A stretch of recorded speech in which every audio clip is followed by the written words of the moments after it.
अब बताओ क्या बोल रहे थे सवाल।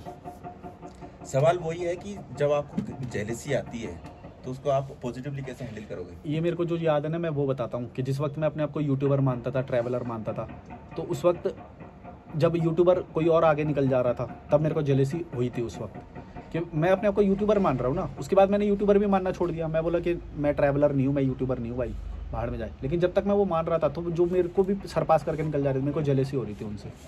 क्योंकि ह्यूमन नेचर जेलेसी होती है भाई, मुझे भी होती है, तो आप सबको होती है। हाँ, पर उसे तो पॉजिटिवली कैसे उस हैंडल वक्त का करते याद है मुझे, उस वक्त जब मैं अपने आप को यूट्यूबर मान रहा था, ट्रैवलर मान रहा था, तो और मेरे से भी छोटे छोटे मतलब लोग लेवल आते देना जाते। हटा दो अपने आप को, वो समझना हटा दो। वही तो अस्तित्व जो तुम मान रहे हो ना, उसी अस्तित्व में अगर तुमसे कोई आगे निकलेगा तब तुम्हें बुरा लगेगा। अगर मान लो तुम डॉक्टर होते और यहाँ पे कोई और डॉक्टर की मेडिकल वो चल जाती, तब तुमको उससे जलन होगी, अदरवाइज नहीं होगी। जब तुम डॉक्टर हो ना तभी डॉक्टर से जलन होगी तुम्हें। मतलब किसी व्यक्तित्व से हटा दो अपने। हाँ, आइडेंटिटी, हाँ। जो आइडेंटिटी तुमने अपनी मान रखी है, उसी आइडेंटिटी से रिलेटेड जब कोई आगे बढ़ेगा तभी तुम्हें जलन होगी। एक म्यूजिशियन को दूसरे म्यूजिशियन के पॉपुलर होने से जलन होगी हमेशा, लेकिन तुमको जलन नहीं होगी जब वो म्यूजिशियन है और तुम कुछ और हो। तुम ट्रैवलर हो ना, कोई म्यूजिशियन पॉपुलर हो जाएगा, तुम ताली बजाओगे, हाँ यार ये बढ़िया आजकल कर रहा है। लेकिन अगर वो पहले से कोई है, जो के है या कोई और है, तो उसको जलन होगी कि यार हम 25 साल से काम कर रहे हैं, ये नया आया और अभी ये आके निकल गया। यही चीज मैंने कृष्ण से सीखी थी।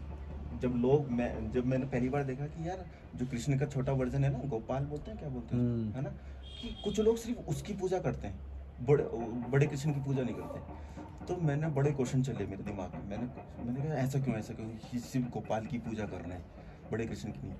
क्योंकि वो डर गए थे कृष्ण के बाद का रूप देख के कि अरे ये तो गोपियों के साथ भी खेल रहा है, अरे ये तो बांसुरी बजा रहा है, रसिया कर रहा है, ये तो हमने नहीं सोचा था हमारा भगवान ऐसा होगा। तो ये जो छोटा भगवान है ना, इसको ही भगवान मान लेते हैं। बट कृष्ण का एक्चुअल में कोई व्यक्तित्व था ही नहीं, इसलिए कृष्ण को जानना बड़ी टफ चीज है लोगों के लिए। मेरे को तो कृष्ण एक तत्व के रूप में लगता है ना, कृष्णत्व माने कि जो सबसे ग्रेट है हर चीज में। उसने भगवत गीता में भी बोला है। इसलिए तो वो करेक्ट, मतलब एक व्यक्तित्व आइडेंटिटी नहीं दे सकते ना उसको, क्योंकि उसका रूप बना के तो गलती कर दी। वो रूप जो बनाई, कुछ लोग कृष्ण भगवान को मानने रूप दे दिया, कुछ लोग महाभारत, वो भी मानव रूप दिया है। उनके लिए ये पचा पाना बड़ा मुश्किल था कि जो उंगलियां बांसुरी बजा रही हैं तो वो तो बांसुरी ही बजानी चाहिए, उस हाथ में वो चक्र कैसा हो जाएगा कि किसी को काट दे, वो उनके लिए पचा नहीं पा रहे थे। और कृष्ण भगवान दिखाते जा रहे थे कि लाइफ अनप्रेडिक्टेबल है भाई, चेंज होते जाओ, देखो।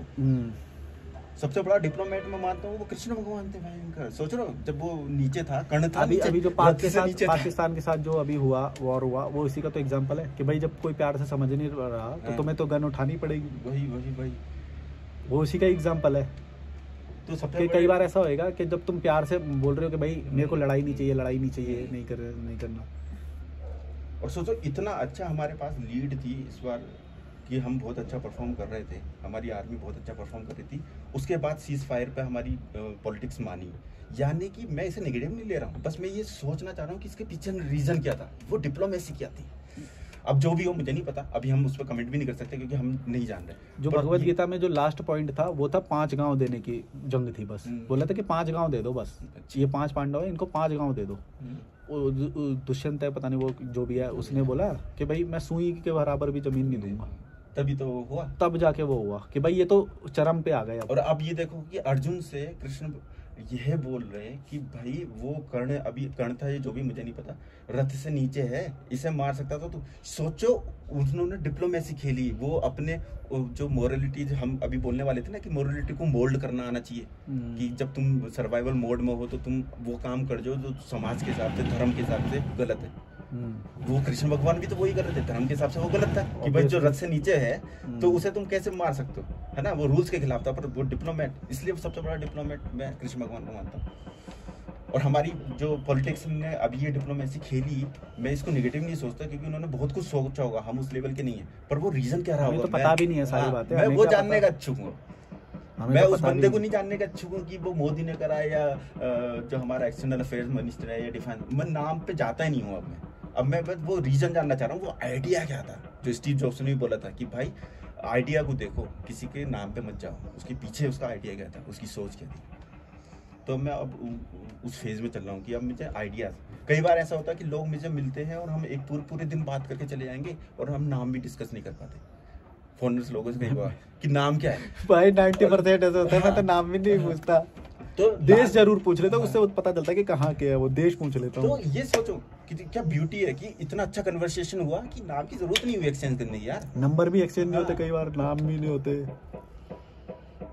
मैंने भगवद गीता में तो बहुत सारी सी लर्निंग वाली है। जैसे एक वो बात है कि बाप हमेशा चाहता है कि बेटा जो है उसी के रास्ते पे चले, जबकि सिचुएशन चेंज हो चुकी है। वो बोल रहा है कि नहीं नहीं, सत्य भी चेंज हो चुके हैं, सिचुएशन चेंज हो चुकी है, जनरेशन चेंज हो चुकी है। तो बच्चा अगर उसी रास्ते पे चलेगा तो वो तो बैकवर्ड रह जाएगा, जितने वरना तुम आगे नहीं होते भाई। इसको बोलते हैं सर्कमस्टेंसेस चेंज हो चुके हैं, रूल्स चेंज हो चुके हैं अब गेम के।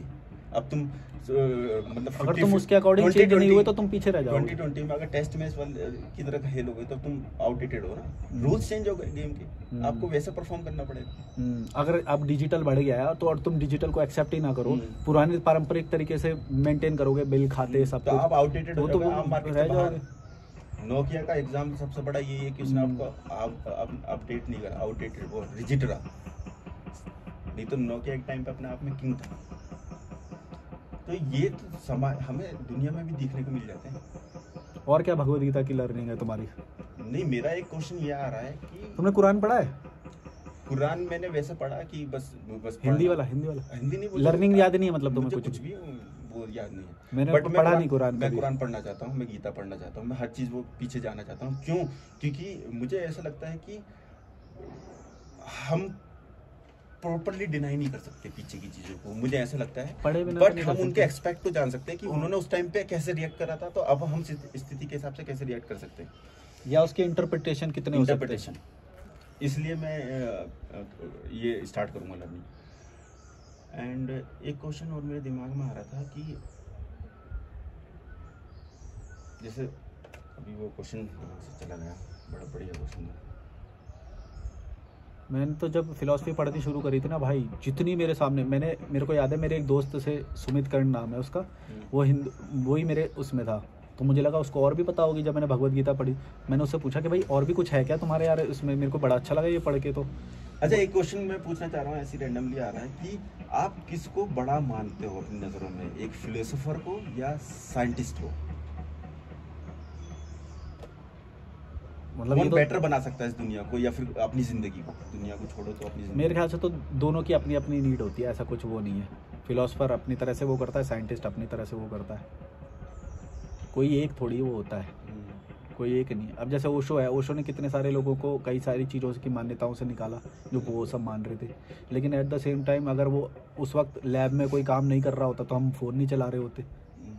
फ़ोन भाई मटेरियलिस्टिक वे में साइंटिस्ट की ज़रूरत है हमें, और मेंटल लेवल पे ग्रो करने के लिए फिलॉसफी की ज़रूरत है, शांत रहने के लिए।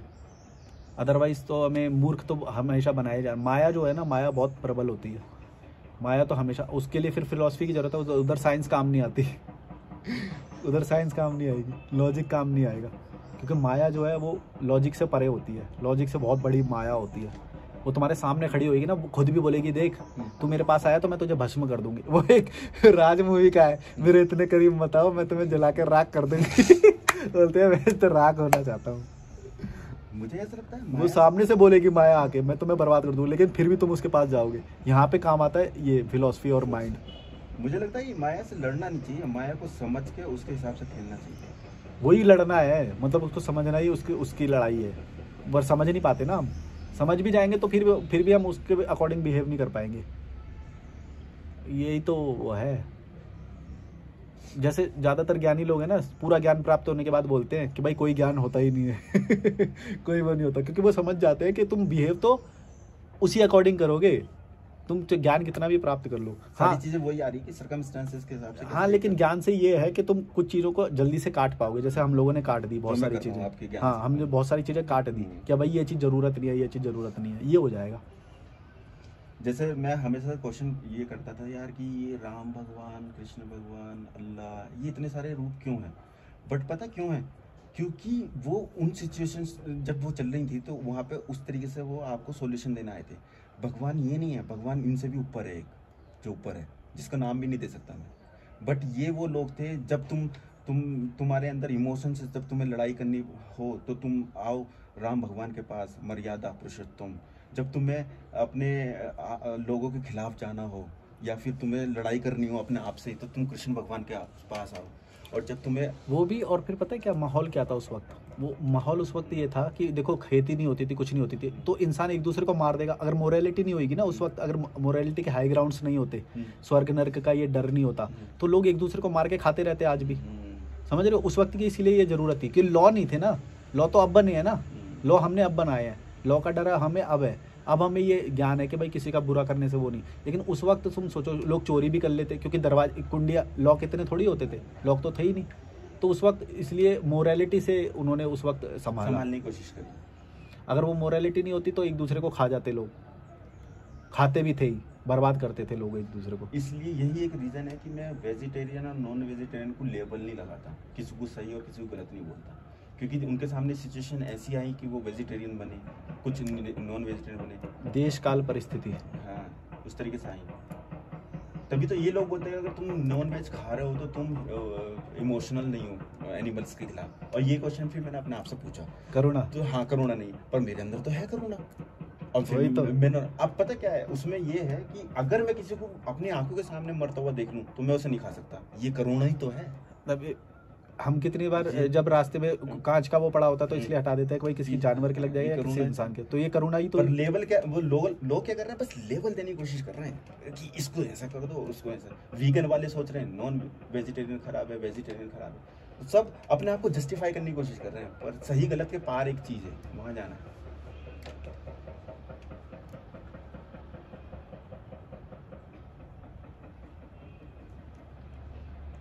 तुमको जानवरों का वो नहीं है पता है, तुम जो दूध पीते हो वो उसका खून के बराबर, इसका मतलब तुम खून पी रहे हो, ये वो।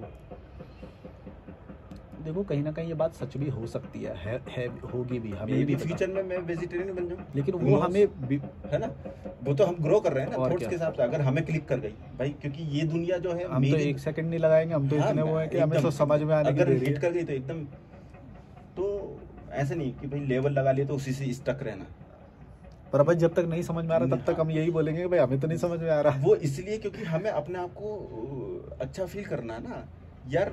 अगर मेरा नॉन वेज खाने का मन है और मैं खा सकता हूँ और उससे मुझे अच्छा लग रहा है, तो प्रायोरिटी अपने आप को वही ना, सर्वाइवल इशू प्रायोरिटी। भाई इजी न्यूट्रिशन भी तो चाहिए ना। अगर तुम्हें न्यूट्रिशन नहीं मिला, अगर तुम्हें उससे इजीली मिल जा रहा है न्यूट्रिशन, तो भाई अपना सर्वाइवल भी तो देखना, क्योंकि आज के ज़माने में तो सब कुछ पेस्टिसाइड वाला उग रहा है। तुम वो खाने जाते हो और ज़्यादा कैंसर के करीब चले जाते हो। इसलिए मेरे विचार जो हैं थॉट्स मनी को लेके चेंज हुए हैं। अब मुझे मनी बहुत इंपॉर्टेंट एंड पावरफुल चीज़ लगती है। बहुत सारे जो सन्यासी लोग होते हैं वो उन्होंने ये बोला कि मनी कुछ नहीं है, इसलिए लहर में पहुंच जाते। भाई मनी इंपॉर्टेंट क्यों है?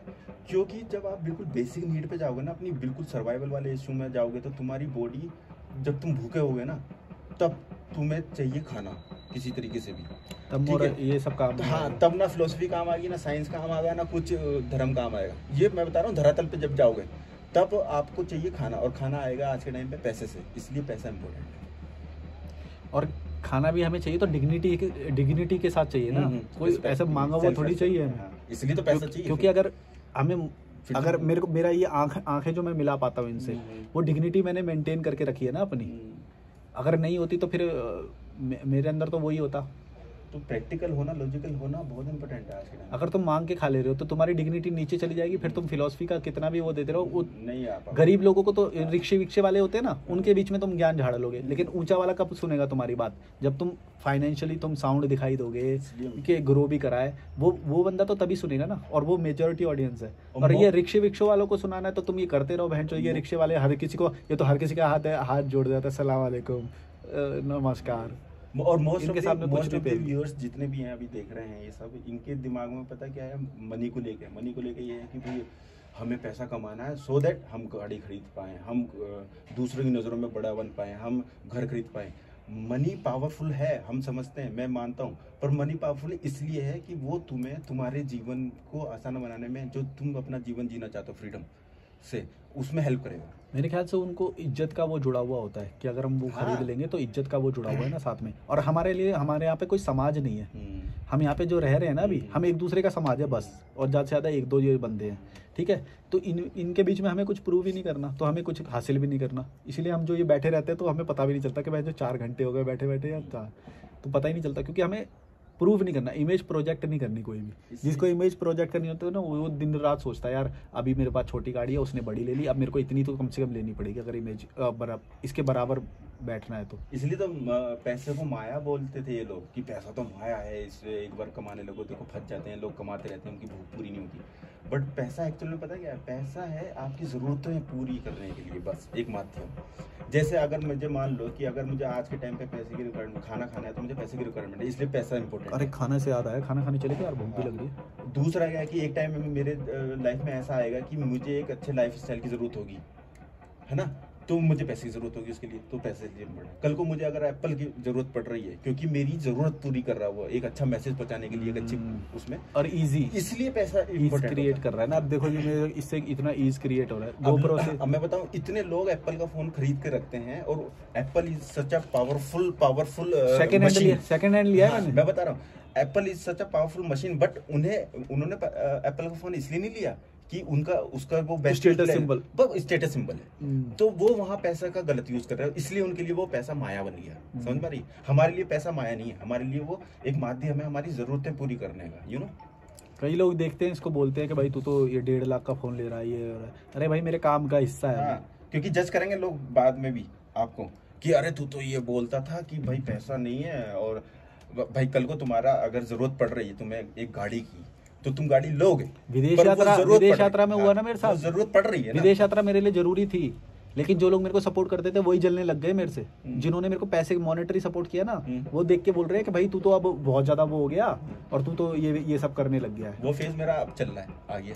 जब तुम ग्रो करोगे ना, जो तुमको सपोर्ट करते थे वही तुम्हारी टांग खींचेंगे, वो जलेंगे तुमसे। अभी पिछले एक हफ्ते में ये हुआ, वो सब जलने लगे सब, मतलब उस तरीके। इसीलिए जो तुम्हारा कभी सपोर्ट करे ना, उसको ज्यादा वो मत लेना, क्योंकि वो एक दिन वो बन के आएगा। जब तुम ज्यादा ग्रोथ करोगे वो तुम्हारी को खींचेगा। भाई ओए इतनी ज्यादा ग्रोथ क्यों कर रहा है भाई, हमने थोड़ा सा बोला था भाई, हमने तो तुमको सपोर्ट भी किया था। तो यही एक रीजन है कि एहसान तले मत। हाँ, वो एहसान लेना भी नहीं चाहिए। एहसान नहीं, मैंने तो यही बोलता हूँ कि तुम्हें सपोर्ट करना है तो करो। लोग गलत ले जाएंगे इस चीज को कि एहसान नहीं लेना चाहिए, तो पता क्या सोचेंगे कि यार मैं किसी से पैसे मांग रहा हूँ तो एहसान ले रहा हूँ, तो यार कि मैं पैसे नहीं मांगता, अपनी जर्नी को रोक देता हूँ। नहीं, अगर तुम्हारी जर्नी चालू रखने के लिए वो पैसा इंपॉर्टेंट है, तुम उससे लो, पर अपने दिमाग में उस तरीके से मत रखो कि यार उससे तुमने भगवान बना लिया और उससे नजरें नहीं मिला पा रहे। अरे भाई कॉन्फिडेंटली मिलो और उससे बोलो कि भाई मैं इससे ज्यादा पूरी दुनिया को दूंगा, तेरे को नहीं भाई, पूरी दुनिया को। और दूसरी बात, तूने भाई एक कॉज को सपोर्ट किया है, मेरे को थोड़ी सपोर्ट किया है। मैं तो एक मिट्टी का वो, मैं तो अपने आप को कुछ मानते नहीं। तूने कॉज को सपोर्ट किया, वो तेरा पूरा होगा, ये मैं गारंटी दे रहा हूँ। मैं चुरा नहीं रहा तेरे पैसे, वो तेरा कॉज पूरा कर दूंगा मैं। क्योंकि बहुत लोग इस चीज से गुजरेंगे, जो ये अभी व्यूअर्स है ना, कि वो इस तरीके इसको गलत लेके चले जाएंगे और कहेंगे यार एहसान नहीं लेना, तो इसका मतलब वो हेल्प नहीं लेंगे किसी की। पर तुम हेल्प ले रहे हो तो तुम ये ध्यान में रख के लो कि मैं भाई इससे ज्यादा तुम्हें दूंगा, ठीक है। और अगर तुझे मॉनेटरी टर्म में चाहिए तो मैं मॉनेटरी टर्म में भी तुझे उससे ज्यादा दे दूंगा एक टाइम पर। कि अगर तूने भाई मुझे 15,000 रुपए दिए, तो तुझे अगर एक टाइम पे 1 लाख भी चाहिए होंगे, तो मैं उस कैपेबल, अगर आज का फेज में पूरा कर लूंगा तभी तो मैं उस कैपेबल बनूंगा वहां जाके। इसलिए पैसे की रेस्पेक्ट करना बहुत इंपॉर्टेंट है, पैसे को उस तरीके से देखना। पैसा बड़ा मतलब पैसा कमाना एक स्किल है, आर्ट है यार, एक ब्यूटीफुल आर्ट है, यू नो, बट उसमें लीन हो जाना वो गलत। और दूसरी बात ये भी है ना कि जो मोरलिटी का जो तुम्हारा लेवल है, उस पे तुम्हें सही टाइम पे सही जगह पे लाके खड़ा करता है। अदरवाइज तुम ये बोलते रहोगे नहीं हम तो बहुत अच्छे वाले इंसान है, अच्छे वाले इंसान है, हम ये गलत काम नहीं करेंगे। गलत भाई, गलत काम करने से कई बार प्रोग्रेस होती है, तुम्हें मालूम है? गलत काम करने से ही प्रोग्रेस होती है। कई बार जो गलत काम करता है, मैनिपुलेट कर सकता है, वो ही अच्छे काम को भी लीड कर सकता है आगे, मतलब बड़े मास स्केल पे अच्छाई को फैला सकता है। कौन? जो मैनिपुलेट कर सकता है। जो बिल्कुल सीधा सीधा है ना, वो मास स्केल पे नहीं पहुंचा पाएगा कभी भी। मैनिपुलेटर्स चाहिए। अगर जैसे चाणक्य ने जो किसी और को राजा बनाया, क्योंकि वो मैनिपुलेटर था और उस राज्य को बचाने के लिए मैनिपुलेटर के ही काम आया। उसने किसको बनाया था? चंद्रगुप्त। उसको बनाया ना राजा, और अपनी स्किल यूज करी, अपना वो। अगर वो वही सोचो, अगर वो मैनिपुलेशन स्किल्स को यूज नहीं करता तो फिर वो राज्य खत्म हो जाता, सबसे बड़ा साम्राज्य खत्म हो जाता। अब उसने उसी मैनिपुलेशन स्किल्स को यूज किया और उसको थोड़ा थोड़ा जहर दिया और कई सारी ट्रिक्स अपनाई उसने। और लोग इस चीज को नेगेटिव देखते हैं, नेगेटिव नहीं, इस चीज को ये है, उसको स्लो पॉइजन देता था और पता नहीं क्या क्या ट्रिक्स उसने अपनाई कि भाई मेरा राज्य सुरक्षित ये बंदा करेगा, मैं नहीं कर सकता, पर ये मैं इसको उस केपेबल बनाऊंगा कि ये वो करे। तो यहाँ पे क्या हुआ, उसने झूठी तो बोला, कई सारी चीजें झूठ बोली, उसको बताया थोड़ी कि स्लो पॉइजन देता था। चाणक्य नीति। उसने वो सब किया जो जरूरी है, वो इमोशन में नहीं बहा। और मैं ये चीज़ सीख रहा हूँ। हालांकि चाणक्य की बहुत सारी बातें से मैं वो नहीं करता, लेकिन जो सीखने वाली बात है वो तो उठाएंगे ना हम। चाणक्य की बहुत सारी बातें उस टाइम के हिसाब से बेकार से थी। कर रहा हूँ मैं, हर बंदे से वो चीज़ जो मुझे कनेक्ट करती है मैं लेता हूँ। एक इंसान हो या फिर कोई रोड पे चलने वाला मतलब एक बंदा हो, मैं तो बहुत लोगों से बात करता रहता हूँ, चाहे वो ओशो हो या कुरान हो या गीता हो, जहाँ से मुझे जो जो चीज़ मिल रही है और कनेक्ट कर जा रही है तो मैं उसे ले रहा हूँ। इसलिए मैंने रिजिड नहीं रखा, ओपन हूँ मैं भाई, ओपन टू लाइफ। खाना खाने चलेंगे वही अंकल पे ही तो यहीं चलने 80 वाली में ना। हाँ, एक 80 रुपये वाली थाली खिलाते हैं अंकल, रोटी सब्जी और क्या क्या सब्जी, 2 3 4 चावल। चलो हम वहीं पे जा रहे हैं, भूख लग रही है। कितना टाइम हो गया अभी? 12 सवा 12। वही टाइम तो काफ़ी हो गया। अभी सुबह से हमने कुछ भी नहीं खाया, बस चाय पी के यहीं पे बैठे हुए थे। 11:04 हो रहे हैं, 11:04। तो अब हम जा रहे हैं खाना खाने, और यहाँ से लगभग 1-1.5 किलोमीटर हमें नीचे जाना पड़ता है ना। 1 किलोमीटर। जूते पहन के जाऊँगा मैं, तुम जूते पहनोगे? जूते पहनूंगा मैं तो। चलो भाई, लाइक शेयर सब्सक्राइब। हम जा रहे हैं अब खाना खाने।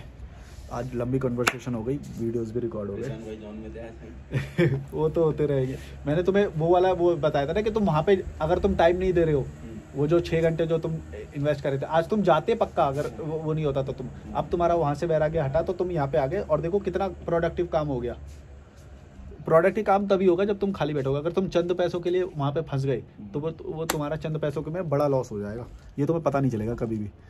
इसीलिए मैं बोलता हूँ कि पैसों के पीछे भागो, लेकिन बहुत कैलकुलेटिव तरीके से। चलो भाई, like share subscribe, bye bye. 6 घंटे मत देना, बाय बाय।